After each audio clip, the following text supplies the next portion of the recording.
Okay, electrical safety में हम लोग आ जाते हैं।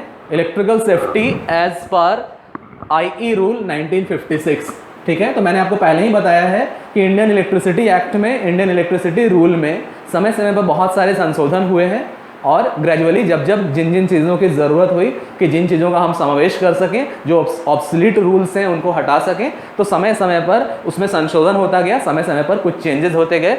तो अभी जो हम लोग इलेक्ट्रिकल सेफ्टी कंसिडर करके चल रहे हैं वो 1956 वाला IE रूल्स के हिसाब से ही चल रहा है, ठीक है। ये 1956 का जो बनाया हुआ इंडियन इलेक्ट्रिसिटी रूल और इंडियन इलेक्ट्रिसिटी एक्ट है वो आज भी उसका अनुपालन किया जाता है, उसमें पॉइंट्स का, उसमें दिए हुए पॉइंट्स का अनुपालन आज भी किया जाता है, ठीक है। तो हम लोग देखेंगे उसमें से, मैंने आपको पहले ही बताया कि IE रूल्स और IE act, Indian electricity rule और इंडियन इलेक्ट्रिसिटी एक्ट है, उसमें बहुत सारी चीज़ें हैं, बहुत सारे रूल्स हैं, बहुत सारे लॉज हैं अलग अलग सेक्टर्स के लिए, इलेक्ट्रिकल एनर्जी के अलग अलग सेक्टर्स के लिए, चाहे वो जनरेशन का सेक्टर हो, ट्रांसमिशन का सेक्टर हो, यूटिलाइजेशन का सेक्टर हो, इलेक्ट्रिकल एनर्जी से जुड़ा हुआ जो कंडक्ट है, फेयर कंडक्ट है उसके लिए, इलेक्ट्रिकल थेफ्ट को अवॉइड करने के लिए, इलेक्ट्रिकल एनर्जी के मैक्सिमम यूटिलाइजेशन के लिए, एफिशिएंसी को इंक्रीज करने के लिए, इंडस्ट्रीज़ के लिए कंडीशन है कि इंडस्ट्री को कैसे वर्क करके एफिशिएंसी को इंक्रीज करना होगा, कैसे एनर्जी का वेस्टेज को रोकना होगा। तो इस तरह बहुत सारी चीज़ें हैं इंडियन इलेक्ट्रिसिटी एक्ट और रूल में। लेकिन यहाँ जैसा कि मैंने आपको पहले ही बताया कि ये जो आपका यूनिट है वो सेफ्टी से रिलेटेड है, safety and prevention of accidents है, ठीक है। तो आपका यूनिट जो है वो safety and prevention of accident से जुड़ा हुआ है, safety and prevention of accidents है। तो आपको सेफ्टी से जुड़ी हुई चीज़ों को ही, उस इलेक्ट्रिसिटी एक्ट के सेफ्टी से जुड़े हुए पोर्शन को ही कवर करना है, ठीक है। तो हम लोग आ जाते हैं इलेक्ट्रिकल सेफ्टी एज पर IE rule 1956, Indian electricity rule 1956 के हिसाब से जो इलेक्ट्रिकल सेफ्टी है उसको हम लोग देख के अब चलेंगे, ठीक है। तो आ जाते हैं हम लोग यहाँ पे, इसमें जो पहला पॉइंट है यूज़ ऑफ ओवरऑल, ठीक है, और dungarees, jumpers and coats having metal buttons, metal straps and similar metal fitting should be avoided, ठीक है। तो होता क्या है कि जो आपका ओवरऑल जो आपका सेफ्टी जो पूरा आपका जो अटायर है, safety attires mean safety clothing जो आपकी है, सेफ्टी क्लॉथिंग में जितनी भी चीज़ें हैं, ठीक है, आपका जंपर हो गया, आपका जो सूट हो गया, सेफ्टी सूट हो गया, आपके जो शर्ट्स हैं, आपका जो कोट है, उसमें हमेशा ये ध्यान में रखना है कि उसमें मेटल बटन को अवॉइड करना है, मेटल बटन नहीं रहने देना है, ठीक है। जैसे आपका शर्ट है तो या जीन्स है, उसमें जीन्स में जनरली मेटल बटन रहता है, तो वैसे जगह में जहाँ इलेक्ट्रिकल एनर्जी का वर्क हो रहा है, हाई वोल्टेज पे वर्क हो रहा है, जहाँ लाइव पार्ट्स पे जाके काम करना है, लाइव पार्ट्स के नियर बाई जहाँ स्पार्किंग के चांसेस हैं, जहाँ भी इस तरह का काम हो रहा है वहाँ अवॉइड करना है कि आपकी जो क्लॉथिंग है, आपके जो सेफ्टी इक्विपमेंट्स है या सेफ्टी क्लॉथिंग्स भी है उसमें मेटल बटन ना हो, ठीक है, मेटल स्ट्रैप ना हो, यानी मेटल लोहे का पट्टा ना हो वहाँ पे, ठीक है। इन चीज़ों को, या metal fittings should be avoided, इन चीज़ों को अवॉइड करना है, ठीक है। Bone buttons may be used, तो हड्डियों से बने हुए जो बटन आते हैं, बोन बटन, उनको यूज़ किया जा सकता है, या फिर प्लास्टिक के बटन यूज़ किए जा सकते हैं, ठीक है। रबड़ का जो आपका होता है, जो पॉलीमर्स के बने बटन्स रहते हैं, या रबड़ के वल्कनाइजेशन के साथ प्लास्टिक के मटेरियल्स का कंपाउंड बना के जो बटन्स रहते हैं उनको यूज किया जा सकता है। मेटल फिटिंग्स को आपको अवॉइड करना है, चाहे मेटल बटन्स हो, मेटल स्ट्रैप्स हो, इन चीज़ों को आपको अवॉइड करना है अपने क्लॉथिंग में, ठीक है। Button should be sheaved in place with thread, और बटन भी जो शर्ट वगैरह में है या जो भी किसी भी क्लॉथ्स में है वो ढंग से सिया हुआ होना चाहिए, लटका हुआ नहीं होना चाहिए, ये भी चीज़ ध्यान में रखना है। Loose clothing should not be worn, ठीक है। और बहुत ढीले कपड़े नहीं पहनने होते हैं जहाँ इलेक्ट्रिकल वर्क हो रहा है, क्योंकि होता क्या है कि मूविंग पार्ट में हो सकता है कपड़े का कुछ पोर्शन फंस जाए और वो मेजर एक्सीडेंट का कारण बन सकता है। जहाँ भी मूविंग मैकेनिज्म है, जहाँ भी मूविंग इक्विपमेंट्स हैं, मूविंग मशीन है, मूविंग पार्ट्स हैं, वहाँ वो लूज क्लॉथ है तो उसमें फंसने का डर है, और फंसने की वजह से जनरली होता क्या है कि जब आपका क्लॉथ फंस गया किसी मूविंग पार्ट में तो आपको संभलने का मौका नहीं मिलता है। जब तक हम समझेंगे और जब तक छुड़ाने की कोशिश करेंगे तब तक में मेजर एक्सीडेंट हो जाता है, ठीक है। तो ये सब अवॉइड करना है, ये सब जनरल इलेक्ट्रिकल सेफ्टी एज पर IE रूल्स से जुड़ा हुआ है, ठीक है। अगले पॉइंट में हम लोग आ जाते हैं, ठीक है। इसके बाद है while working on live conductors do not roll up sleeves as the dry clothes give some protection against shocks, ठीक है। अब जनरली बहुत लोगों की आदत होती है, खासकर मेल मेंबर्स की आदत होती है कि वो शर्ट पहने हुए हैं तो शर्ट के स्लीव को मोड़ के ऊपर यहाँ तक कर लेते हैं, हाफ शर्ट बनाने की कोशिश करने लगते हैं। इस चीज़ को भी अवॉइड करना चाहिए, क्योंकि जहाँ कहीं भी इलेक्ट्रिकल शॉक होगा, एयर का डाइलेक्ट्रिक ब्रेकडाउन होके, स्पार्क होके, एयर का आयोनाइजेशन होके भी कहीं शॉक लग सकता है, तो वहाँ पे आपके ड्राई क्लॉथ्स एक बेटर इंसुलेशन प्रोवाइड करेंगे। ठीक है, तो स्लीव को, जो आस्तीन है, जो शर्ट का स्लीव है, उसको जनरली ऐसा देखा जाता है कि लोग क्या करते हैं, थोड़ा सा गर्मी लगा, मोड़ के यहाँ तक करके हाफ शर्ट बना लिए। वो अवॉइड करना है, शर्ट को फुल ही रहने देना है, फुल स्लीव रहने देना है, क्योंकि ड्राई क्लॉथ्स भी एक better insulation, better protection provide करता है इलेक्ट्रिकल शॉक के अगेंस्ट। ठीक है, ठीक है, आगे हम लोग आ जाते हैं। Do not wear shoes with nailed soles. ये हमेशा ध्यान में रखना है, शूज तो पहनना है लेकिन नेल्ड सोल्स के साथ नहीं, यानी कुछ कुछ स्पेशल शूज रहते हैं जिनमें उनके सोल में कांटी निकला रहता है बेटर ग्रिप के लिए। ठीक है, जहाँ जहाँ स्लिपरी इन्वायरमेंट है, जहाँ फिसलने वाला इन्वायरमेंट है, वहाँ एक स्पेशल तरह के शूज आते हैं जिनके सोल में कांटी निकला रहता है, नेल्स निकला रहता है। वो चीज़ हम लोग इलेक्ट्रिकल यूटिलिटीज़ में, जहाँ इलेक्ट्रिकल वर्क हो रहा है, वहाँ वैसे शूज़ को हम लोग नहीं यूज़ करेंगे। ये हमेशा ध्यान में रखना है। Do not where shoes, shoes तो पहनना है लेकिन नेल्ड सोल वाले शूज़ नहीं पहनने हैं, यानी ऐसे सोल जिसमें कांटे निकला रहता है वो नहीं पहनना है। जैसे जो लोग क्रिकेट के बारे में जानते हैं उन्हें पता होगा कि बॉलर जो बॉलिंग करता है और बैट्समैन जो बैटिंग करते हैं, उन दोनों के लिए स्पेशल शूज़ बने रहते हैं। ठीक है, और फुटबॉल्स में भी आपने देखा होगा कि स्पाइक्स वाले शूज़ या बूट्स निकले वाले शूज़, जहां डॉटेड स्ट्रक्चर रहता है सोल्स में, वो यूज़ किया जाता है कि ग्राउंड पे बेटर ग्रिप बन सके। तो क्रिकेट में अब इतने सोफिस्टिकेटेड चीज़ें हो चुकी हैं कि फील्डिंग के लिए प्लेयर्स अलग शूज़ यूज़ करते हैं, स्पेशली मिला रहता है जो ग्राउंड पे बेटर ग्रिप प्रोवाइड करता है, उसमें डॉटेड नेल्स भी निकले रहते हैं। बॉलिंग के लिए अलग शूज़ यूज़ होता है, बैटिंग के लिए अलग शूज़ होता है। फुटबॉल में भी जो शूज़ होता है बेटर ग्रिप प्रोवाइड करने के लिए, वहाँ भी नेल लाइक स्ट्रक्चर रहता है। इवन ट्रैकिंग होता है, जो पहाड़ों पे चढ़ने का अभियान होता है, वहाँ भी उनके शूज़ में स्पेशल नेल्स निकले रहते हैं। और ऐसे सारे काम, ऐसे सारे वर्क, ऐसे सारे जो कंस्ट्रक्शन से रिलेटेड वर्क हैं, जहाँ स्लिपरी इन्वायरमेंट है, जहाँ फिसलने वाला इन्वायरमेंट है, वहाँ बेटर ग्रिप प्रोवाइड करने के लिए वहाँ भी ऐसे शूज़ लोग यूज़ करते हैं जिसके सोल में नेल्स निकला हुआ हो, कांटी निकला हुआ हो। लेकिन इलेक्ट्रिकल इंजीनियरिंग के वर्क में आपको ऐसे शूज़ को अवॉइड करना है। शूज़ पहनना है लेकिन नेल्ड सोल वाले शूज़ को नहीं पहनना है, कांटी लगे वाले सोल के शूज़ को नहीं पहनना है। ठीक है, उसके बाद क्या है, shoes should have sewn soles और प्रेफरेबली रबर सोल्स। ठीक है, और शूज़ का जो सोल होना चाहिए वो सिलाई वाला होना चाहिए, या उससे भी बेहतर है, प्रिफर करना चाहिए रबर सोल्स वाला अगर शूज़ है तो वो बेटर है। ठीक है, अगले पॉइंट में हम लोग आ जाते हैं। Do not wear suspenders and arm bands with metal buckles और अदर मेटल पार्ट्स। ठीक है, तो सस्पेंडर्स यानी लटकने वाली चीज़ें आपको नहीं पहनना है। आर्म बैंड्स जो आते हैं वो मेटल बकल्स वाले नहीं पहनने हैं। आजकल लोग क्या होता है, हीरो बनने के लिए बहुत सारे चेन्स और समथिंग, इधर लटका है मेटालिक पार्ट, इधर लटका है मेटालिक पार्ट, वो लोग पहन के चलते हैं। ठीक है, इंजीनियरिंग के स्टूडेंट्स में खासकर ये देखा जाता है, मेल स्टूडेंट्स में, कि बहुत सारे वो मेटल पार्ट लटकाए हुए हाथ में, बहुत सारा चेन्स रिंग्स है। तो एज एन इंजीनियर इन चीज़ों को अवॉइड करना है। ठीक है, उसके बाद है this might come in close proximity to live parts and cause serious if not fatal injury. ठीक है, तो होगा क्या कि ऐसे चीज़ें, ऐसे मेटालिक पार्ट लाइव पार्ट के कांटेक्ट में, प्रॉक्सिमिटी में आने पे, उसके नज़दीक आने पे, इवन सटे नहीं वो मेटालिक पार्ट, तब भी हो सकता है कि एयर का आयोनाइजेशन कहीं पे हो जाए और आयोनाइजेशन होने की वजह से चार्ज एयर में जंप कर जाए और उससे भी इलेक्ट्रिकल शॉक लग सके। तो इलेक्ट्रिकल वर्क जहाँ हो रहा है उसके प्रॉक्सिमिटी में, उसके नज़दीक ऐसे चीज़ें पहनने से बचना चाहिए, अवॉइड करना चाहिए। ठीक है, मेटल की चेन्स और मेटल कीपर्स फॉर की रिंग्स और watch chains should not be Warne on the outside of the clothing. और बाहरी आवरण में, बाहरी क्लॉथिंग में हमेशा चाहिए कि मेटल की चेन्स हम लोग लटका के ना रखें। मेटल कीपर्स जो होते हैं, की रिंग, चाबी को रखने के लिए जो मेटल कीपर्स होते हैं, उनको ना रखें। हम लोग चेन वाले घड़ी को भी अवॉइड करें। इन चीज़ों को हम लोग अवॉइड करें आउटसाइड क्लॉथिंग में। There is always possibility that they may come in contact with live conductors और लाइव एपरेटस। और जाहिर है हमेशा पॉसिबिलिटी ऐसी रहेगी कि ऐसे चीज़ें, ऐसे मेटालिक पार्ट्स, ऐसे मेटालिक थिंग्स हमेशा लाइव पार्ट के टच में आ सकते हैं, जिससे एक्सीडेंट हो सकता है। ये सब कॉमन चीज़ें हैं, ये तो लगभग सबको पता रहता है कि ऐसा करना चाहिए या ऐसा नहीं करना चाहिए। ठीक है, आगे आ जाते हैं हम लोग।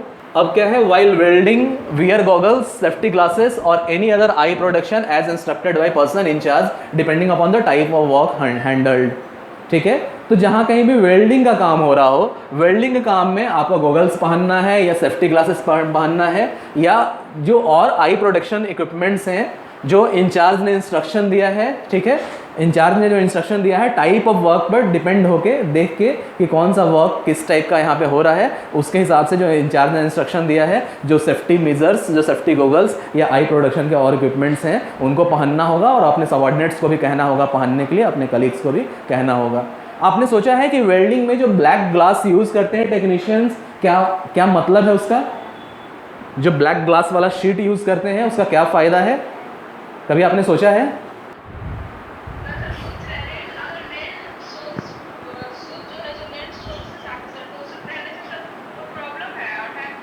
यस, डेफिनेटली प्रॉब्लम है। मैंने बताया ना आपको, मेटालिक पार्ट आपको अवॉइड करना है, मेटालिक पोर्शन सारा अवॉइड करना है। इवन आपको चेन्स नहीं पहनना है, आपको ऐसी घड़ी नहीं पहनना है जिसका मेटालिक पोर्शन हो, सारे मेटालिक चीज़ों को अवॉइड करना है।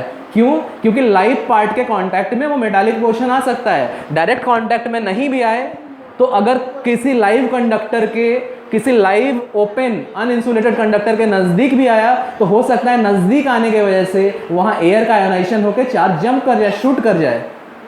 ठीक है, तो हर एक मेटालिक पोर्शन को इसलिए अवॉइड करना है। आपका जितना भी मैंने आपको पहले बताया कि मेटल स्ट्रैप्स को, मेटल बटन्स को, मेटल कॉलर्स को, मेटल फिटिंग्स को, मेटल रिंग्स को, मेटल चेन्स को, ऐसे मेटालिक सब्सटेंस जो वॉच के मेटालिक सब्सटेंस हैं, इन सब को अवॉइड करना है।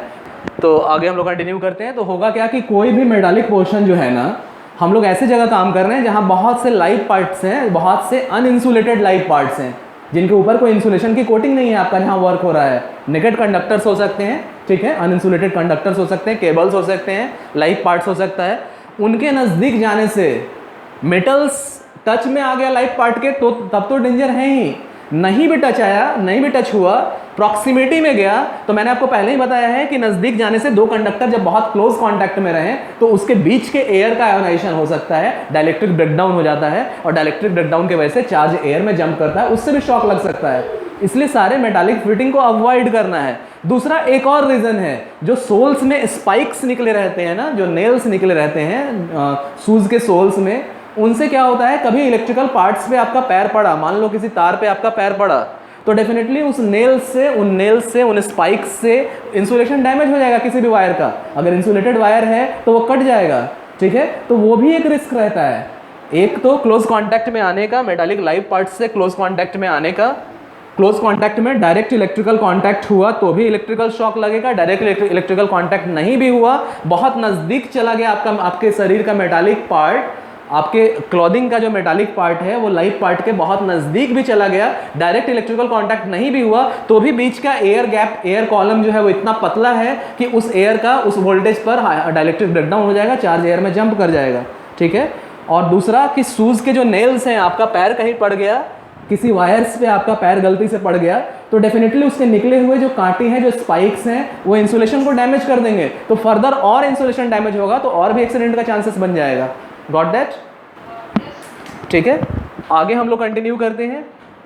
हाँ, मेरा क्वेश्चन क्या था कि जो फेस पे वेल्डिंग करते समय जो आपने देखा होगा एक प्रोटेक्टिव कवर रहता है जिसमें ग्लास लगा रहता है, ब्लैक एंड ग्लास लगा रहता है, वो हम लोग यूज़ करते हैं और हम लोग एडवाइस करते हैं कि जो भी वेल्डिंग करे उसको यूज़ करे। क्यों? कभी आपने सोचा है?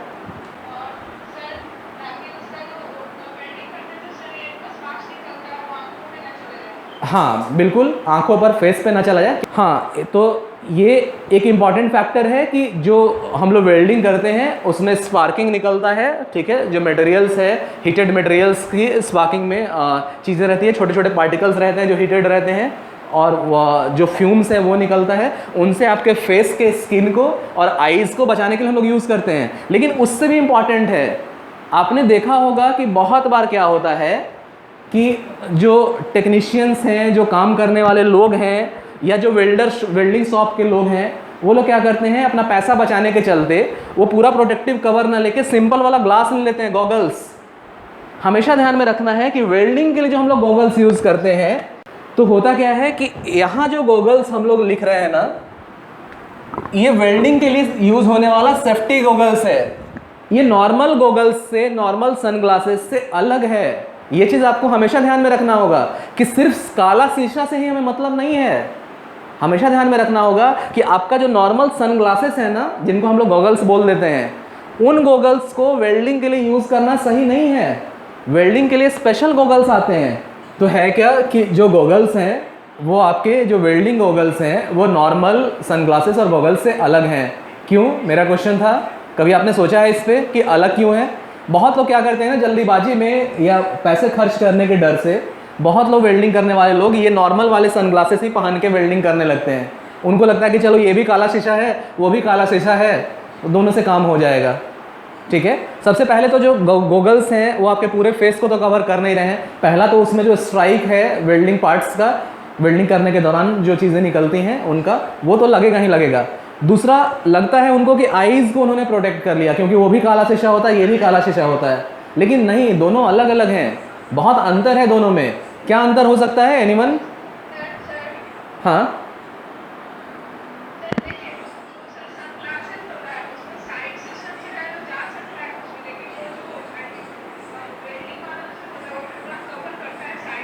हाँ, ये चलो है ही, साइड से कवर करता है। लेकिन अगर हम उसके ग्लास पे फोकस करें ना, तो ग्लास में भी एक मेजर अंतर है। दोनों का ग्लास दिखेगा काला, सनग्लासेस का भी और ये वेल्डिंग वाले का भी, लेकिन दोनों में बहुत ज़्यादा अंतर है, बहुत ज़्यादा अंतर है।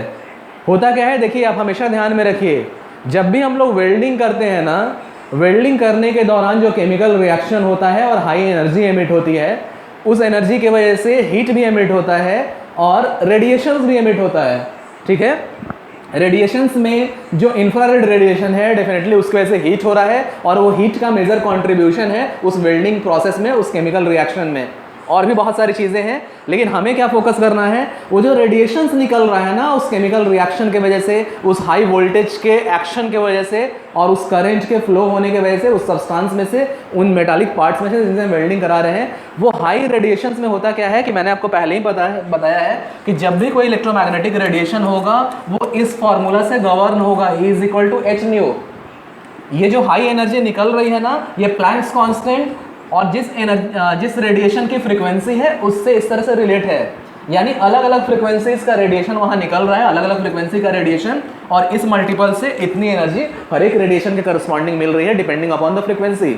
तो होता क्या है कि बहुत सारा रेडिएशन वहाँ निकल रहा है, कुछ विजिबल रेंज में है जो आपको बहुत तेज़ लाइट के फॉर्म में दिखता है, कुछ जो आपका इंफ्रारेड वाले फॉर्म में है जो दिखता तो नहीं है लेकिन हीटिंग का कारण बनता है। वहीं पे कुछ अल्ट्रावायलेट रेज का भी फॉर्मेशन होता है। अल्ट्रावायलेट रेज जो है और वो जो तेज वाइट लाइट आपको दिख रहा है जो विजिबल स्पेक्ट्रम में भी जो बहुत ब्राइट लाइट है, ठीक है, तो वो बहुत ब्राइट लाइट विजिबल स्पेक्ट्रम में है और प्लस जो अल्ट्रावायलेट रेडिएशन निकल रहा है वो आपके आईज के रेटिना को डैमेज करता है, आईज के प्यूपिल को डैमेज करता है, आईज के कॉर्निया को डैमेज करता है। ठीक है, इसलिए उस लाइट को अवॉइड करने के लिए जो ग्लास है वो सिर्फ काला ही नहीं है, उस पर कोटिंग की गई है यूवी प्रोटेक्टिव मटेरियल की। ये हमेशा ध्यान में रखिएगा।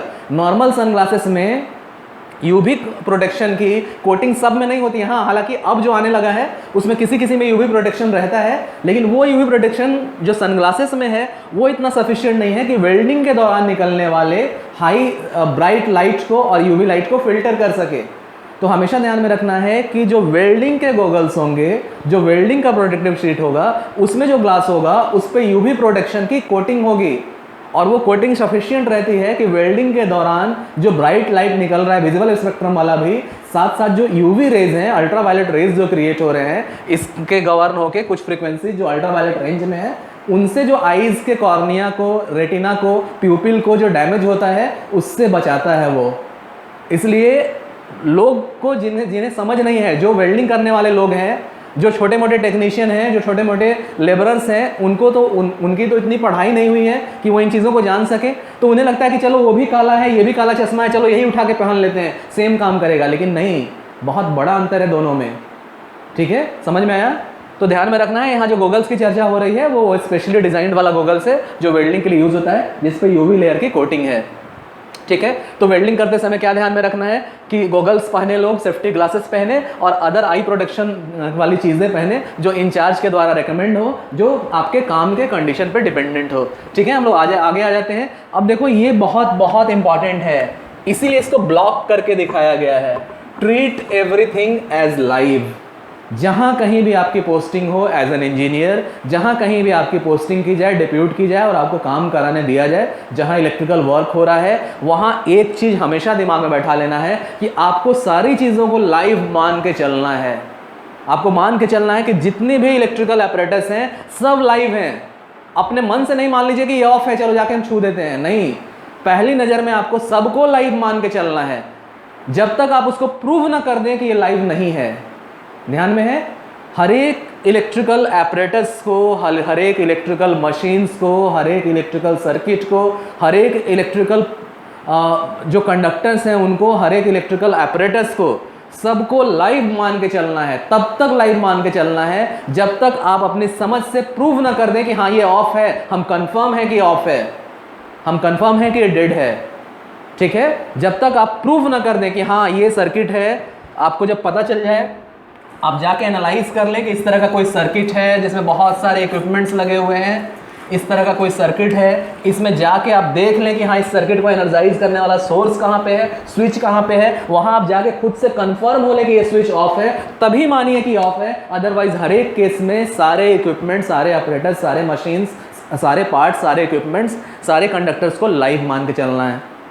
ये बहुत इंपॉर्टेंट है, ये आपको पूरे कैरियर में हमेशा याद रखना है। ठीक है, कॉशियस रहना है, हमेशा सतर्क रहना है और सारे पार्ट्स को लाइव मान के चलना है। ठीक है, तो यहाँ वही चीज़ है, treat all electrical conductors and apparatus always as live and consequently dangerous to human life. तो आपको मान के चलना है कि जितने भी apparatus आपको दिख रहे हैं उनको हमेशा आपको लाइव ट्रीट करना है और मान के चलना है कि ये डेंजरस है ह्यूमन लाइफ के लिए, unless it is positively known to be dead. और जब तक, कब तक मान के चलना है, जब तक आप प्रूव ना कर दें कि वो डेड है, unless it is positively known to be dead. जब तक आप कंफर्म ना हो जाए कि वो डेड है तब तक सारे पार्ट्स को लाइव मान के चलिए, सारे चीज़ों को, सारे इक्विपमेंट्स को, सारे मशीन्स को, सारे एपरेटस को लाइव मान के चलना है।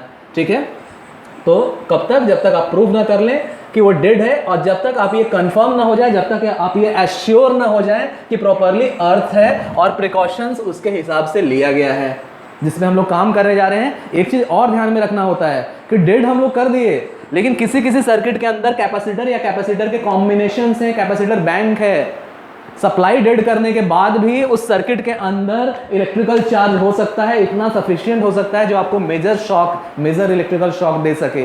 तो सिर्फ डेड पे ही नहीं ध्यान देना है, साथ साथ ये भी ध्यान देना है कि वो सारी चीज़ें जिन पे आपको काम करना है, डेड समझ के वो प्रॉपरली अर्थ भी कर दिया गया हो। अर्थ करने से क्या होगा, जो चार्ज स्टोर भी है इसमें वो डिस्चार्ज हो जाएगा। तो सिर्फ सप्लाई काट देने से ही सब कुछ खत्म नहीं हो गया।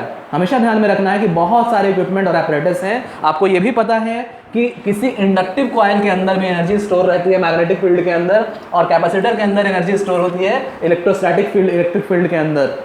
तो इन चीज़ों को अगर हम कनेक्शन काट भी दें तो भी हो सकता है बहुत सारे पार्ट्स के अंदर अभी भी इलेक्ट्रिकल एनर्जी है, अभी भी चार्ज का कोआगुलेशन है, चार्ज वहाँ पे इकट्ठा है।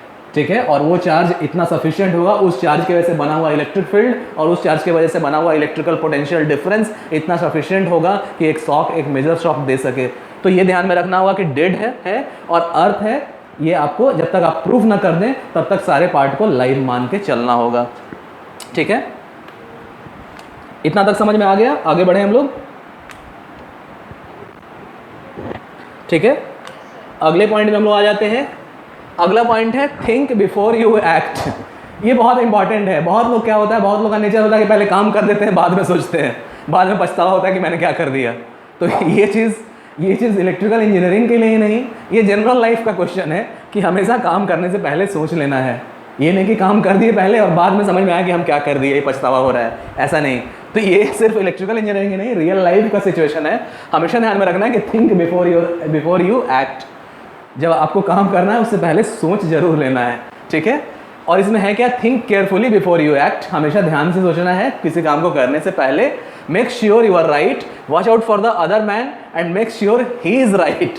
ठीक है, तो आपको पहले ये खुद को एश्योर कर लेना है कि आप सही हैं, सही से काम करने जा रहे हैं।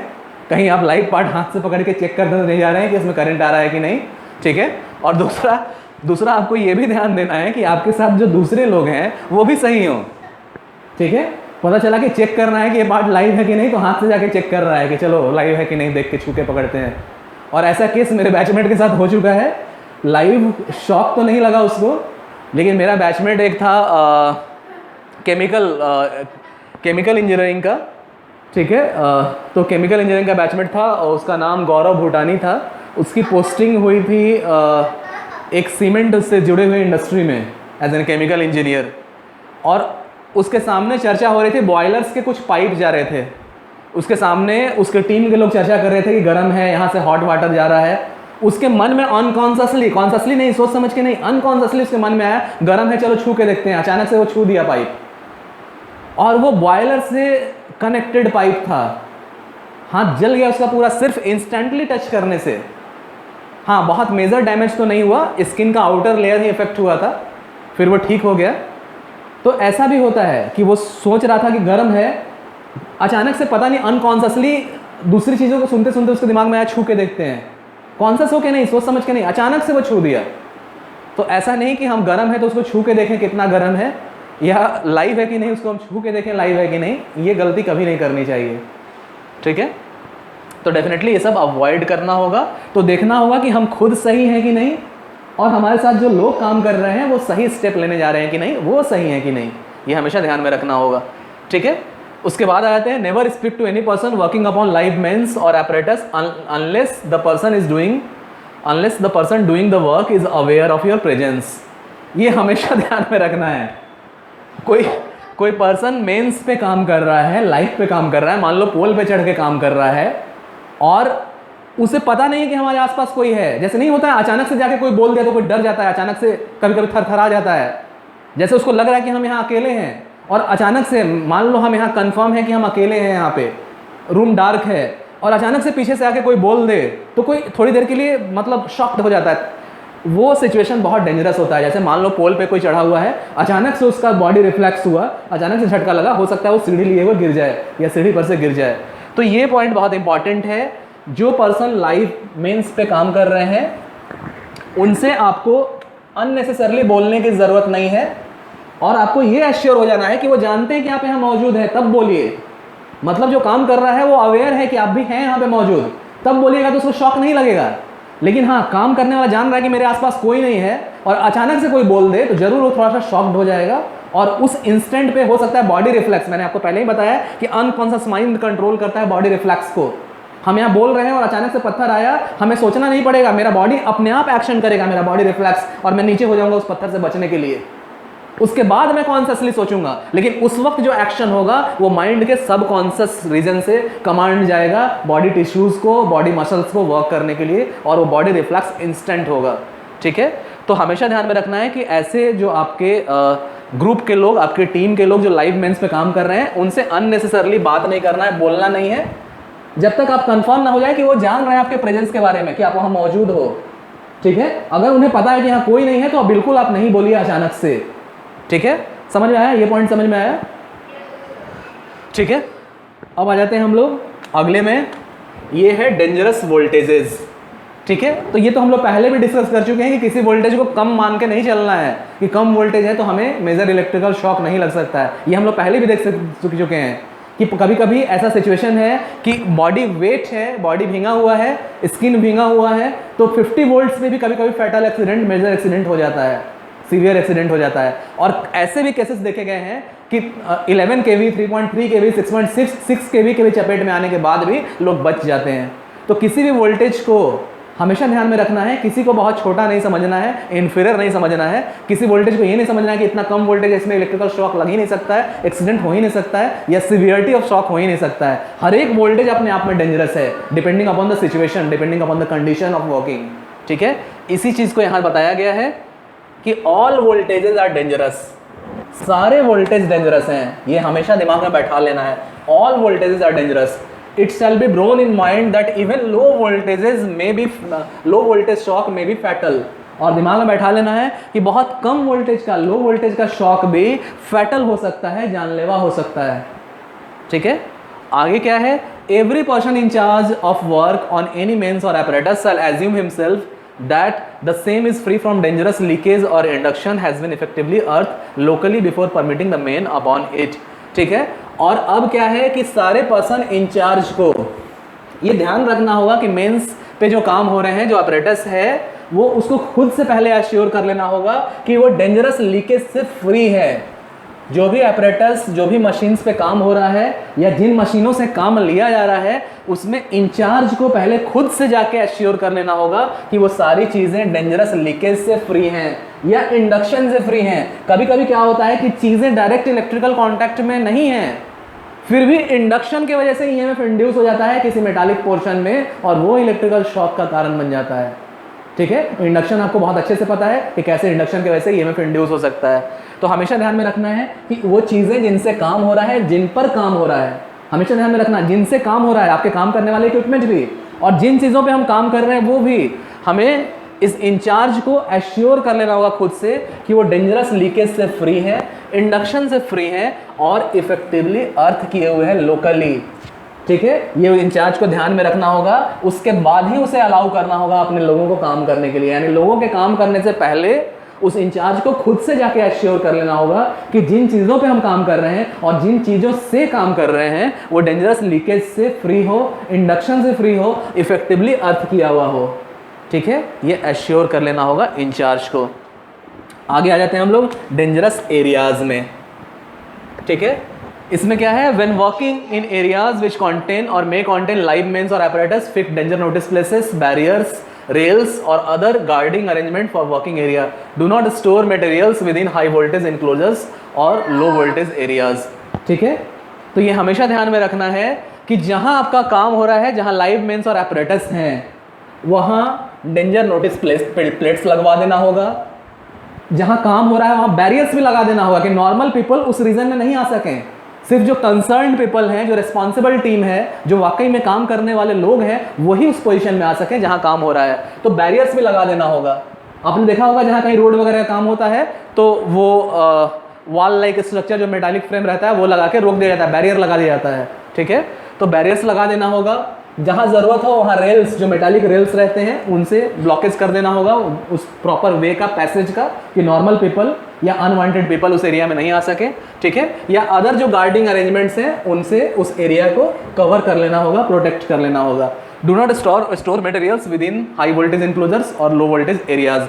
और साथ साथ मटेरियल्स को भी वहाँ स्टोर नहीं करना है आपको। जो हाई वोल्टेज या लो वोल्टेज एरियाज है वहाँ पे आपको मटेरियल्स को स्टोर नहीं करना है, यानी आपके काम में जो मटेरियल्स लगने वाले हैं, मटेरियल्स को स्टोर करने के लिए कोई और जगह तलाशना होगा, वहीं नहीं स्टोर करना होगा जहाँ एक्चुअल में वर्क हो रहा है। जैसे मान लो वेल्डिंग का भी वहाँ पे काम हो रहा है, स्पार्किंग जा सकती है, या इलेक्ट्रिकल से जुड़े हुए लाइव पार्ट पे अगर हम लोग काम कर रहे हैं तो वहाँ से स्पार्किंग हो सकता है, एयर कायोनाइजेशन हो सकता है, आपकी चीज़ें डैमेज हो सकती हैं, या चीज़ें अगर इन्फ्लामेटरी हैं, आग पकड़ने वाली चीज़ें हैं, तो उनसे बहुत बड़ा मुश्किल हो सकता है। ऐसे स्टोर किए हुए मटेरियल्स जो इन्फ्लामेटरी हैं वो लाइव पार्ट के कांटेक्ट में आके, या स्पार्किंग के कांटेक्ट में आके, या फ्यूम्स के कांटेक्ट में आके, या थर्मल रेडिएशन के कांटेक्ट में आके वो ब्लास्ट का कारण बन सकते हैं, वो फायर का कारण बन सकते हैं। तो इन चीज़ों का स्टोरेज हम उन एरिया में नहीं करेंगे जो हाई और लो वोल्टेज एरियाज हैं, स्टोरेज कहीं और करेंगे। ठीक है, अब आ जाते हैं हम लोग वार्निंग बोर्ड्स पे। ठीक है, warning boards shall be placed by the person in charge on all switch gear before men are permitted to work and they should only be removed by the person who has placed them। ठीक है, तो अब ये ध्यान में रखना है कि वार्निंग बोर्ड्स जो है पर्सन इंचार्ज के द्वारा लगाए जाएंगे। ठीक है, जहां भी स्विच गियर है, स्विच गियर कंबाइंड टर्म आपका एसजीपी पेपर हो चुका है, आपको पता ही होगा स्विच गियर क्या है। तो जहां भी स्विच गियर है वहां पे इंचार्ज का ये दायित्व है, इंचार्ज की ड्यूटी है कि वहां पे वो स्विच गियर के पास वार्निंग बोर्ड्स को लगाए। और खासकर ये ध्यान में रखें कि लोगों को काम करने से पहले ये चीज़ हो जाए।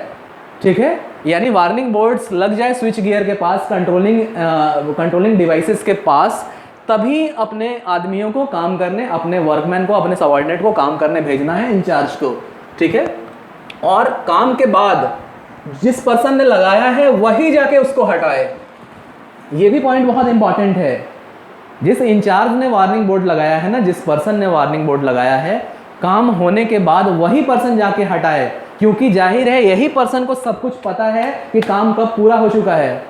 अदरवाइज उसने वो लगा के गया और कोई और जिसे नहीं जानकारी है उसने प्लेट हटा दिया तो बहुत डेंजरस सिचुएशन क्रिएट हो सकता है। तो उस काम के बारे में जाहिर है उस इंचार्ज को ही पता है, इंचार्ज ही एश्योर कर सकता है कि जितना काम था यहाँ हो चुका है, अब कोई खतरा नहीं है, अब डेंजर प्लेट हम लोग हटा सकते हैं। तो हमेशा ध्यान में रखना है कि जिस पर्सन ने लगाया वही पर्सन हटाए, तभी हम लोग पूरी तरह से हम लोग एक तरह से अपना सेफ्टी इंश्योर कर सकते हैं, अपनी टीम का सेफ्टी इंश्योर कर सकते हैं। ठीक है, उसके बाद है it is desirable that the person issuing the permit shall place one warning board on the switch energizing the mains for each permit issued so that he can be sure that all the permits to work are returned when he has to charge the mains। ठीक है, अब देखो ये भी बहुत important है। मान लो काम हो रहा है आपके किसी भी पावर प्लांट में, थर्मल पावर प्लांट में। अब थर्मल पावर प्लांट में एक बहुत बड़ा स्विच यार्ड है, क्योंकि उस थर्मल पावर प्लांट से बहुत सारी सिटीज़ को हम एनर्जाइज कर रहे हैं। सपोज दैट एक से ज़्यादा एरिया में, मान लो 2 सिटीज़ के लाइंस में, जो थर्मल पावर प्लांट से 2 सिटीज़ की तरफ भेज रहे हैं, दोनों में काम होना है। ठीक है, दोनों में काम होना है तो हमेशा ध्यान में रखना होगा कि दोनों का एनर्जाइजिंग मेन स्विच जो होगा, जाहिर है दोनों का अलग अलग होगा। एक पर्टिकुलर एरिया का एनर्जाइजिंग मेन स्विच, दूसरे पर्टिकुलर एरिया का एनर्जाइजिंग मेन स्विच। ठीक है, तो यहाँ आप देखो परमिट इशूइंग अथॉरिटी से ये उम्मीद की जाती है, डिजायर किया जाता है, it is desirable that the person issuing the permit. ठीक है, तो ये अपेक्षा रखी जाती है उस पर्सन से जो परमिट इशू कर रहा है, उस पर्सन से ये अपेक्षा रखी जाती है कि वो वार्निंग बोर्ड रखे हर एक स्विच जिससे एनर्जाइज कर रहे हैं वहां पे, और काम करने के बाद जो डेंजर प्लेट्स, जो वार्निंग बोर्ड है, वहां जब वो एश्योर हो जाए कि ये काम हो चुका है, ठीक है, परमिट जो इशू किया गया है वो रिटर्न हो जाए, उसके बाद ही वो वहां से हटाए डेंजर नोटिस को या वार्निंग बोर्ड को। मतलब जैसे सपोज दैट 2 रीज़न है मेरे पास, मैं परमिट इशूइंग अथॉरिटी हूँ और 2 रीज़न है, ए और बी, अलग अलग रीज़न। ठीक है, यहाँ का मेन स्विच यहाँ का मेन स्विच यहाँ एनर्जाइज करने के लिए। तो अगर हम परमिट इशूइंग अथॉरिटी हैं तो हमें ध्यान रखना होगा कि यहाँ पे वार्निंग बोर्ड हम यहाँ भी प्लेस करें, वार्निंग बोर्ड हम यहाँ भी प्लेस करें। दोनों जगह के लिए मैंने परमिट दिया है काम करने के लिए, और जब काम करने के बाद परमिट रिटर्न हो तभी वार्निंग बोर्ड हटाएं, और उस पर्टिकुलर का ही वार्निंग बोर्ड हटाएं। जैसे ए का काम हो गया, ए का वार्निंग बोर्ड हमने हटा दिया, लेकिन मुझे अभी पता है कि बी का काम नहीं हुआ है क्योंकि बी का वार्निंग बोर्ड नहीं हटा है। इससे क्या होगा, इनका जब कंबाइन स्विच होगा ना स्टार्टिंग में, इन दोनों के लिए हम उसको एनर्जाइज नहीं करेंगे। समझ में आ रहा है? ये कंफ्यूजन से बचने के लिए है। मान लो हमने दोनों पर वार्निंग बोर्ड नहीं रखा है, एक टीम ने काम किया, ए वाले टीम ने काम खत्म कर दिया, बी वाले ने अभी काम खत्म नहीं किया है, लेकिन हम कंफ्यूज हो गए, बीच में किसी और काम में लग गए। मुझे लगा कि हाँ एक परमिट तो वापस हुआ था, मुझे दोनों का हुआ कि नहीं मुझे याद नहीं है, मैं जाके मेन स्विच ऑन कर दूंगा जहां से ये दोनों हैं, तो ये बहुत डेंजरस सिचुएशन हो जाएगा। इसलिए अलग अलग एरियाज में जो काम हो रहे हैं उन सारे एरियाज के एनर्जाइजिंग पोर्शन के पास वार्निंग बोर्ड होना चाहिए, और ये वार्निंग बोर्ड तभी रिमूव होंगे जब वहाँ का काम खत्म हो जाए और परमिट रिटर्न हो जाए। तो इससे पता होगा कि यहाँ का परमिट तो रिटर्न हो गया, लेकिन यहाँ का काम अभी भी हो रहा है, यहाँ का परमिट नहीं रिटर्न हुआ है, यहाँ का वार्निंग बोर्ड नहीं हटा है, तो इसको पता रहेगा कि हाँ मेन स्विच को जाके एनर्जाइज नहीं कर देना है अभी। Got that? ठीक है, अब आ जाते हैं हम लोग यहाँ पे विजिटर्स एंड अनऑथराइज्ड पर्सन्स। ठीक है, इसमें आ जाते हैं visitors and unauthorised persons shall not be allowed to proceed in the vicinity of live mains and apparatus unless accompanied by authorized person who will be responsible to ensure that the instruction regarding safety are strictly complied with। अब देखो ये बहुत important है। जाहिर है बाहर से घूमने आने वाले लोग, होता है कि थर्मल पावर प्लांट में बहुत से लोग विजिट करने जाते हैं, घूमने जाते हैं, देखने जाते हैं कि क्या क्या चीज़ें हैं। तो विजिटर्स और अनऑथराइज्ड पर्सन को हमेशा अवॉइड करना है वैसी जगहों पे जहां लाइव मेंस का काम हो रहा है। ठीक है, तो बाहर के विजिटर्स और ऐसे पर्सन जो ऑथराइज नहीं है, जिन्हें अथॉरिटी नहीं दी गई है, वैसे पर्सन को नहीं आने देना है ऐसे जगहों पे जहां लाइव apparatus और मेंस का काम हो रहा है। ठीक है, हाँ अगर ऐसा हो कि उनको जो विजिटर्स हैं उनको लाया जा रहा है, उनके साथ कोई ऑथराइज पर्सन आ रहे हैं, उनके साथ कोई एक्सपर्ट के साथ उनको अगर भेजा जा रहा है तब आने दिया जा सकता है। लेकिन हाँ उसमें भी ध्यान देना होगा कि वो जो अनऑथराइज पर्सन है या मान लो जो विजिटर हैं वो आ रहे हैं, उनका आना अगर ज़रूरी है तो वो accompanied by an authorise person, यानी किसी और दूसरे ऑथराइज पर्सन के साथ होके आ रहे हैं। और साथ साथ ये भी ध्यान देना होगा कि सेफ्टी के सारे इंस्ट्रक्शन स्ट्रिक्टली उन्हें बताए गए हैं और उनका अनुपालन किया जा रहा है, तभी और सिर्फ तभी किसी विजिटर को आने देना होगा। यानी इन जनरल किसी विजिटर और किसी अनऑथराइज पर्सन को लाइव apparatus और लाइव मेंस का जहां काम चल रहा है वहां नहीं आने देना है। हाँ अगर ऐसा बहुत नेसेसरी हो गया कि किसी विजिटर को आने देना है तो ध्यान रखना होगा कि वो विजिटर आए किसी दूसरे ऑथराइज पर्सन के कंपनी में, उनके साथ अकम्पनीड होके आए। और खासकर ये भी इंश्योर करना होगा कि सेफ्टी से जुड़े हुए सारे इंस्ट्रक्शंस को उस पर्सन को समझा दिया गया है और उसका अनुपालन कराया जा रहा है, तभी उसको यहाँ आने दिया जा रहा है वैसे साइट पे जहाँ लाइव ऑपरेटर्स और लाइव मेंस पे काम हो रहा है। ठीक है, आगे आ जाते हैं हम लोग। वर्किंग इन डैम्प सिचुएशन, ऐसा सिचुएशन जहाँ नमी है, जहाँ डैम्पिंग है, जहाँ सीलन है, वैसे सिचुएशन में हम आ जाते हैं। तो जो डैम्प सिचुएशन है वहाँ जो डैम्प सिचुएशन में क्या करना होगा, extra precautions should be taken when working abnormally damp area. तो जाहिर है जो डैम्प एरिया है, जो भीगा हुआ एरिया है, जो मॉइस्चर लिए हुए एरिया है, जहाँ सीलन है, जहाँ सीपेज है, वैसे एरिया में एक्स्ट्रा प्रिकॉशन जरूर लेना चाहिए, क्योंकि डैम्पिंग से क्या होता है, इलेक्ट्रिकल कंडक्टिंग पाथ में बन जाएगा उस मॉइस्चर की वजह से, उस वाटर की वजह से। दूसरा, डैम्पिंग की वजह से स्लिपरी एरिया में बन जाएगा, फिसलने वाला एरिया में बन जाएगा। डैम्पिंग की वजह से किसी को अननेसेसरली इलेक्ट्रिकल शॉक लगने का डर है। ठीक है, इलेक्ट्रिकल इक्विपमेंट्स के अंदर अगर मॉइस्चर का पोर्शन जाता है इलेक्ट्रिकल apparatus के अंदर, तो वहाँ भी शॉर्ट सर्किट का कारण बन जाता है। तो एक्स्ट्रा प्रिकॉशन लेना होगा ऐसे एरियाज में जो स्पेशली डैम्प हैं। ठीक है, अब है वार्निंग द पब्लिक। ठीक है, तो पब्लिक को वार्न करना ये भी इंपॉर्टेंट है। When either accidentally or otherwise live mains and apparatus constitute a danger to a person in a public, a person should be detailed to stand by and personally warn the public। अब ऐसे जहाँ situation है जहाँ accidentally या किसी और कारण से लाइव मेंस हो चुका है, ठीक है, और हमें लग रहा है कि यहाँ से जनरल पब्लिक को खतरा है, जैसे मान लो आपका जो ओवरहेड वायर्स है कहीं टूट गया है और अभी वहाँ से इलेक्ट्रिकल सब स्टेशन से उसे डिस्कनेक्ट नहीं किया गया है, उसे डी एनर्जाइज नहीं किया गया है, तो वैसे में जनरल पब्लिक को खतरा हो सकता है। तो वैसे काम में एक पर्सन को वहाँ खड़ा कर देना होगा जो पर्सनली लोगों को वार्न करे बोल के कि नहीं इधर नहीं आना है, इस एरिया में भी काम होने जा रहा है, या इस एरिया में भी लाइव मेंस एनर्जाइज है। ठीक है, तो पर्सनली एक पर्सन को वहाँ रखना होगा जो बोल के लोगों को अवेयर कर सके। स्पेशली रखना होगा कि पर्सनली वो लोगों को वार्न कर सके, बता सके कि हाँ यहाँ आने में डेंजर है, यहाँ लोकल पब्लिक का जाना अलाउड नहीं है। ठीक है, आगे हम लोग आ जाते हैं पोर्टेबल इलेक्ट्रिकल apparatus पे। ठीक है, पोर्टेबल वो चीज़ें होती हैं जिनको उठा के कहीं ले जाना आसान हो, ईजी हो, उन चीज़ों को हम लोग पोर्टेबल कहते हैं। जैसे पहले कंप्यूटर हुआ करता था तो डेस्कटॉप कंप्यूटर हुआ करता था जो अपनी जगह पे फिक्स है, जाहिर है उसको बार बार कहीं उठा के ले जाना पॉसिबल नहीं था। लेकिन जैसे ही लैपटॉप बना तो एक पोर्टेबिलिटी हमें मिल गई, पोर्टेबल हो गया वो डिवाइस। अब हम अपने कंप्यूटर को जो लैपटॉप है उसको कहीं भी हम उठा के ले जा सकते हैं। एक कॉमन मिसकंसेप्शन है, मैंने अपने इंजीनियरिंग कॉलेज के लाइफ से ही मैंने देखा है कि लोग समझते हैं कि पीसी मीन्स डेस्कटॉप। ये एक बड़ा कॉमन मिसकंसेप्शन है, मुझे बहुत हंसी आती थी, मेरे बैचमेट्स भी बोलते थे। ठीक है, लोग का मिसकंसेप्शन क्या है कि पीसी का मतलब होता है डेस्कटॉप। कितने लोगों को लगता है ऐसा? PC is your personal computer, आपका पर्सनल कंप्यूटर। कंप्यूटर का कैटेगराइजेशन हम लोग दो तरह से करते हैं, पर्सनल कंप्यूटर और पब्लिक कंप्यूटर। पर्सनल कंप्यूटर में आपका डेस्कटॉप भी आपका पर्सनल कंप्यूटर है, आपका लैपटॉप भी आपका पर्सनल कंप्यूटर है, आपका पाम टॉप भी आपका पर्सनल कंप्यूटर है। इसलिए पहले तो ये मिसकंसेप्शन निकाल दीजिए कि पीसी का मतलब डेस्कटॉप। लेकिन मेरे कुछ बैचमेट्स भी थे, मैंने उनको बोलता था, मैंने बोला अपने लैपटॉप क्योंकि मेरा पीसी है, तो लोग हंसते थे, उन्हें लगता था कि नहीं पीसी मतलब डेस्कटॉप। लेकिन पीसी कुछ भी हो सकता है, this is your personal computer, your desktop is also your personal computer, your laptop is also your personal computer, your palm top is also your personal computer. ठीक है, तो चलो अब ये तो दूसरी बात हो गई। हम लोग आते हैं पोर्टेबिलिटी पे। तो है क्या कि पुराने ज़माने में जब सिर्फ डेस्कटॉप कंप्यूटर हुआ करते थे, डेस्कटॉप पे जो होता था, तो उसके साथ उसका CPU है, उसके साथ उसके कीबोर्ड्स हैं, उसका माउस है, उसका मॉनिटर है, उसके साथ उसका UPS है, वो सारी चीज़ें मिलके वो बनता था आपका डेस्कटॉप कंप्यूटर।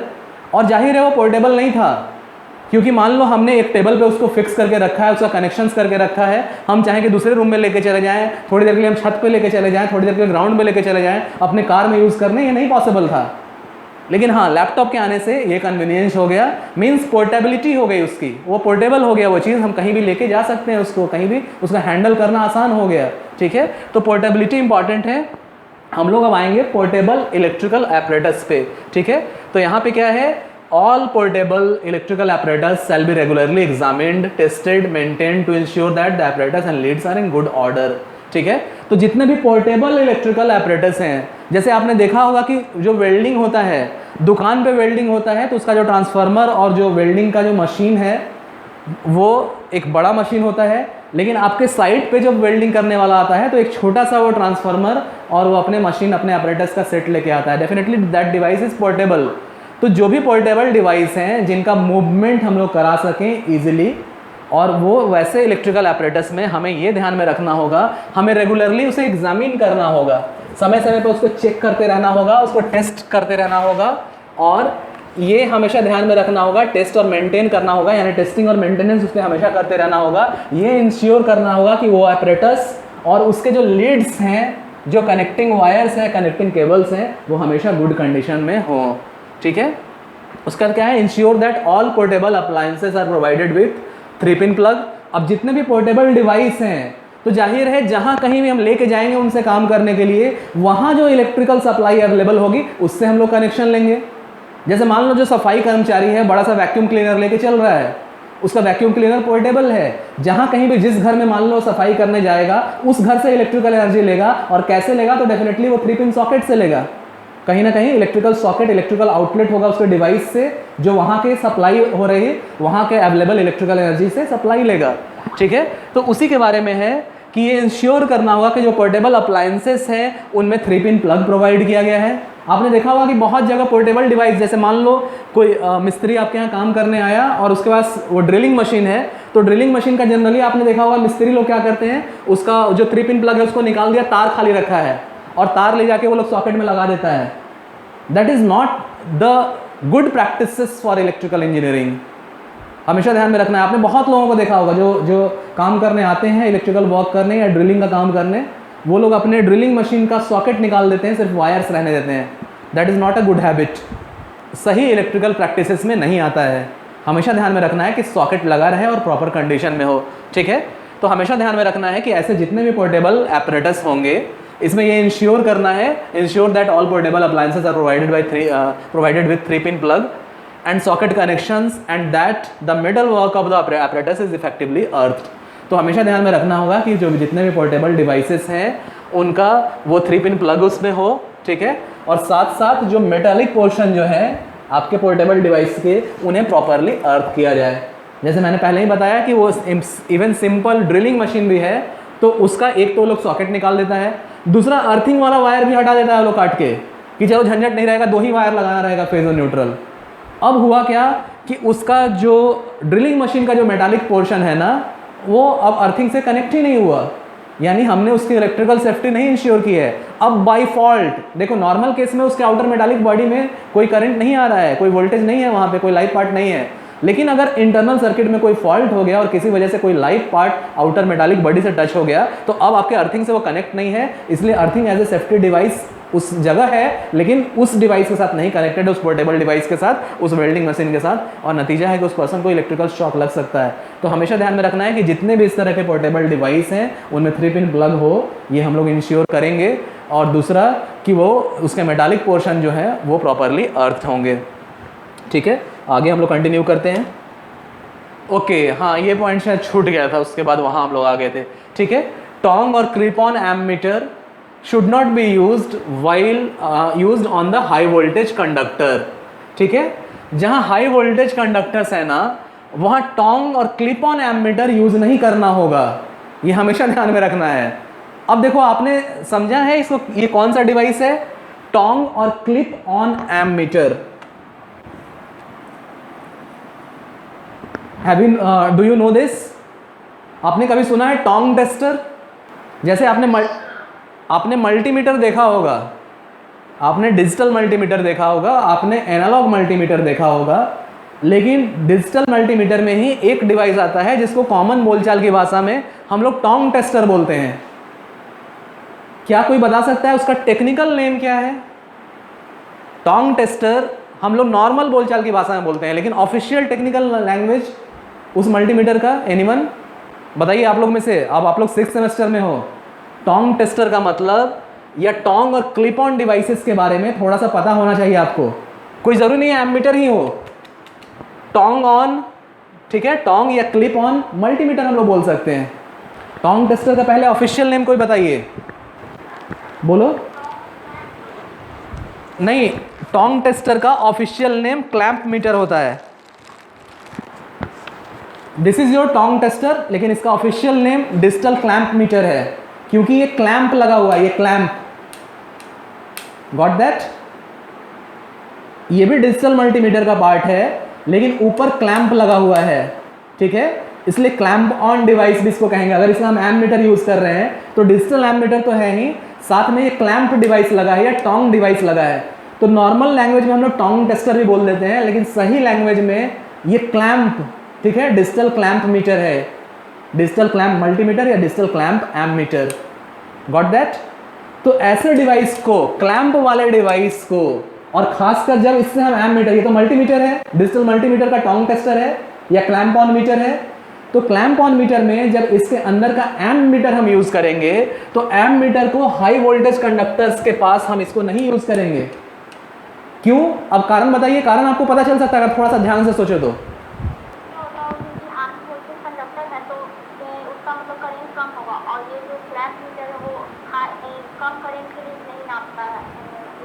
हाँ चलो, एक चीज ये कहना तो आपका सही है, लेकिन एक और रीजन प्रॉपर है जो इसके वर्किंग से जुड़ा हुआ है। पहला चीज तो आपका सही है, पहला चीज आपका इसलिए सही है कि हम लोगों ने देखा है कि एम मीटर हो या कोई भी मीटर हो, इसका एक अपना स्पेसिफिक रेंज है। मान लो अगर हम एम मीटर से बहुत हाई करंट को मेजर कर रहे हैं जो इसके मेजरिंग रेंज से बाहर है, जाहिर हम लोग नहीं कर पाएंगे। आपने देखा है कि पावर सिस्टम में हम लोग ये चीज़ देख चुके हैं कि जहां बहुत हाई करंट को मेजर करना है तो हम लोग करते क्या है वहां पे, तो सीटी लगा देते हैं, करंट ट्रांसफार्मर्स लगा देते हैं और करंट को एक सर्टेन रेशियो में कम कर देते हैं, और करंट इतना कम हो जाता है सर्टेन रेशियो में कि उस एमीटर या उस जो भी मेजरिंग डिवाइस है उसके मेजरिंग रेंज के अंदर आ जाता है, तब हम लोग मेजर कर लेते हैं। और बाद में मेजर करने के बाद मेजर की हुई क्वांटिटी को उस मल्टीप्लायर से, जो सीटी का रेशियो है, उससे मल्टीप्लाई करके एक्चुअल वैल्यू हम निकाल लेते हैं। एक रीजन तो ये है, लेकिन उससे भी इंपॉर्टेंट है जो इसकी वर्किंग से जुड़ा हुआ है, ये बहुत इंपॉर्टेंट है। देखो इसमें है क्या, इससे हम लोग करंट मेजर करते हैं ना, तो इंसुलेटेड केबल का मेजर करते हैं, यानी डायरेक्ट इलेक्ट्रिकल कॉन्टैक्ट हमने नहीं बनाया। ये केबल जो वर्किंग में है, इससे करंट फ्लो हो रहा है, और अगर इस करंट को हमें मेजर करना है तो कहीं से डायरेक्ट इलेक्ट्रिकल कंडक्शन हम लोग नहीं करते हैं, ये इंडक्शन के प्रिंसिपल पर काम करता है। हम लोग इसके चारों ओर इसको रख दिए, ये वायर का आउटर लेयर इंसुलेटेड है, यानी इलेक्ट्रिकल कॉन्टैक्ट नहीं बना आपके डिवाइस से, फिर भी ये मेजर कर लेता है, तो जाहिर है इंडक्शन के प्रिंसिपल पे काम करता है। यानी हम उस प्रॉपर्टी का फायदा उठाते हैं कि अगर ये करंट कैरिंग कंडक्टर है तो इसके सराउंडिंग स्पेस में मैग्नेटिक फील्ड बन चुका होगा। और आपको पता है कि phi is directly proportional to NI, number of turns into current. Here number of turns is 1, तो directly your phi is proportional to current. तो करंट जितना होगा उसी के प्रोपोर्शनल मैग्नेटिक फील्ड बनेगा। हमें इलेक्ट्रिकल कॉन्टैक्ट देके मेजर नहीं करना है, तो हम मैग्नेटिक फील्ड से मेजर कर लेंगे। हमें पता है कि कितने पर्टिकुलर करंट पे ये केबल कितना मैग्नेटिक फील्ड बनाता है, तो एक्चुअली में हम इस डिवाइस से मैग्नेटिक फील्ड मेजर कर रहे हैं, लेकिन इस डिवाइस को हमने ऐसा कैलिब्रेट किया है कि हमें करंट बता सके। तो जब हाई वोल्टेज होगा ना, तो उसका मैग्नेटिक फील्ड उस करंट के करस्पॉन्डिंग इतना ज्यादा बन चुका होगा जो शायद ये उसको नहीं कर पाए, नहीं मेजर कर पाए उस मैग्नेटिक फील्ड को। दूसरा, जब हाई वोल्टेज और हाई करंट का मैग्नेटिक फील्ड बनेगा तो आपने देखा है कि मैग्नेटिक फील्ड की इंटेंसिटी जो बढ़ती है तो इस तरह से आता है। जैसे मान लो अगर परमानेंट मैग्नेट का ही थोड़ी देर के लिए एग्जांपल ले लो, तो परमानेंट मैग्नेट का हमने एग्जांपल ले लिया, इसका मैग्नेटिक फील्ड कैसे बनेगा, तो इसका मैग्नेटिक फील्ड नॉर्थ से जाएगा ऐसे साउथ पे टर्मिनेट करेगा, नॉर्थ से जाएगा ऐसे साउथ पे टर्मिनेट करेगा, ठीक है। स्मॉलर मैग्नेटिक फील्ड है तो उसकी इंटेंसिटी इसके नजदीक में ही है ज्यादा, जितना दूर जाएंगे इंटेंसिटी कम होती जाएगी। अगर मैग्नेटिक फील्ड स्ट्रेंथ ज्यादा हो गया तो इसका मैग्नेटिक फ्लक्स बहुत दूर तक इफेक्टिव रहेगा। समझ में आ रहा है? अगर मैग्नेटिक फील्ड इंटेंसिटी कम है तो नजदीक में इंटेंसिटी आपको फील होगी, लेकिन दूर में कम इंटेंसिटी फील होगा, क्योंकि ये भी इनवर्सली प्रोपोर्शनल है आर स्क्वायर के। यहाँ पर इंटेंसिटी बहुत ज्यादा है, यहाँ पे हो सकता है इंटेंसिटी कम हो। मैग्नेटिक फील्ड का पावर बढ़ाएंगे तब पहले कम था इंटेंसिटी, हो सकता है यहाँ और इंटेंसिटी बढ़ जाओ क्योंकि मैग्नेटिक फील्ड का स्ट्रेंथ हमने बढ़ाया है। तो हाई वोल्टेज हाई करंट पे जो मैग्नेटिक फील्ड का जो दायरा भी बनेगा ना, वो इतना बड़ा होगा कि इस डिवाइस के सेंस करने की कैपेबिलिटी से बाहर होगा, ठीक है। तो दो चीजें हैं, एक तो करंट का रेंज बहुत ज्यादा है जो इसके मेजरिंग रेंज में नहीं है, दूसरा इसका जो मेजरिंग प्रिंसिपल है उसके हिसाब से ये मैग्नेटिक फील्ड को सेंस करके करंट को बताता है। मैग्नेटिक फील्ड का जो रेंज है वो इतना व्यापक हो चुका है कि इस डिवाइस के मेजरिंग एरिया से, मेजरिंग रीजन से वो बाहर है। Got that? ठीक है, तो आगे हम लोग कंटिन्यू करते हैं। 16 पॉइंट का 2 नंबर पॉइंट तक हमने कवर कर लिया था, अब 16 का ही 3 नंबर पॉइंट है, इसमें हम लोग आ जाते हैं, ठीक है। तो इसमें है all those wiring such as flexible cables for portable lamps. अभी हम लोग पोर्टेबल डिवाइस का ही थर्ड पॉइंट को देख रहे हैं कि पोर्टेबल डिवाइसेस के साथ क्या क्या प्रिकॉशंस लेना है और क्या क्या सेफ्टी गाइडलाइंस को हमें फॉलो करना है, वो हम लोग देख रहे हैं। उसी का थर्ड पॉइंट है all those wiring such as flexible cables for portable lamps, tools, trailing cables and other portable and transportable apparatus shall be tested regularly and frequent interval to ensure safety। ठीक है, तो जितने भी portable device है ना उनकी wiring को, अगर वायरिंग में कोई फ्लेक्सिबल केबल है तो उसको, अगर मान लो कहीं हमने पोर्टेबल लैम्प यूज़ किया है, पोर्टेबल टूल यूज़ किया है, ट्रेलिंग केबल्स जो साथ में निकले हुए अलग अलग केबल्स रहते हैं उनको हमने यूज़ किया है, या अदर पोर्टेबल और ट्रांसपोर्टेबल एपरेटस हैं, उन सब की हमें टेस्टिंग रेगुलर करनी होगी, रेगुलर इंटरवल पे, फ्रीक्वेंट इंटरवल पे टेस्टिंग हमें करते रहना होगा, टेस्टिंग एंड मेंटेनेंस करते रहना होगा, सो दैट कि हम सेफ्टी को इंश्योर कर सकें। ठीक है।